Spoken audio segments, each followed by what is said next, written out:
So we are what the industry considers a business management firm. And so what that means is we help artists, songwriters, producers, engineers, record labels, management companies. We help them do everything from file their taxes, set up their companies. Half of what we do is tour accounting and logistics. So if you're on the road, we help people manage the road, city to city, state to state, country to country. So Kelly and I are going to be kind of co-teaching today. So she's going to start us off with setup. The craft that you do, the thing that you love, is your business. You are already a business owner. We just need to make it official, right? So how do we make it official? Cardinal rule in business, number one. This is Music Money 101, so that's what we're going to talk about, some basics. You've got to separate your personal from your business. You have to. They're operating separately. You as an individual is one part of who you are.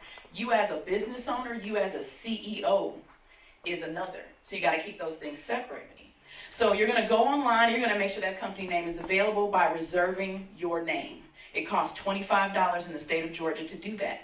And what it does is it puts a hold on that name for 30 days, which means you have 30 days to finish setting up your company so that you own the name. So you're going to go to irs.gov and register for your tax ID number online. No cost. And so Kelly just set us up, talked about having a company that's separate.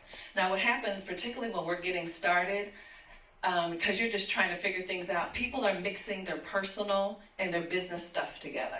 So if you're paying for studio time, you're paying that out of your personal account. You're paying someone for background vocals. You're paying for a track. You're paying for styling. And it's all just mixed together. So how are you going to figure out what part is to run your life, paying your rent, paying your car note, versus what you just spent money on to run your business? If you're ever audited, number one of the first things that the IRS always asks our clients for is their calendar. So they want to see, based on your performances, think about it. Y'all don't put all that on social media anyway. I'm going to be here. I'm going to be here tonight. I'm going to be at this club tonight. You've told the whole world where you're going to be.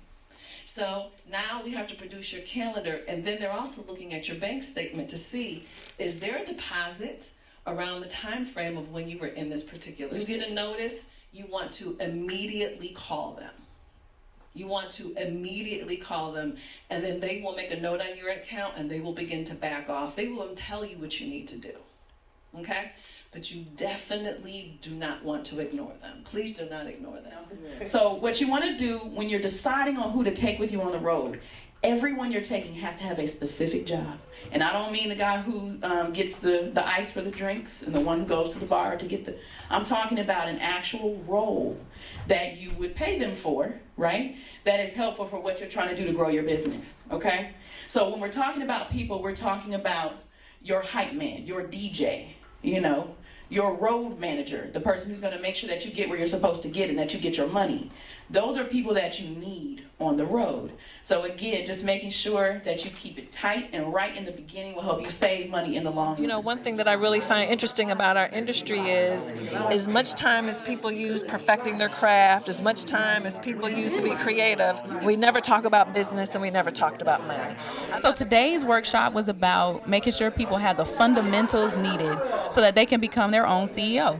And I think it went great. There were a lot of questions, a lot of interaction. People are interested. People are focused on making sure that they can feed themselves with what they love to do. And there's nothing better than Jini is an industry veteran.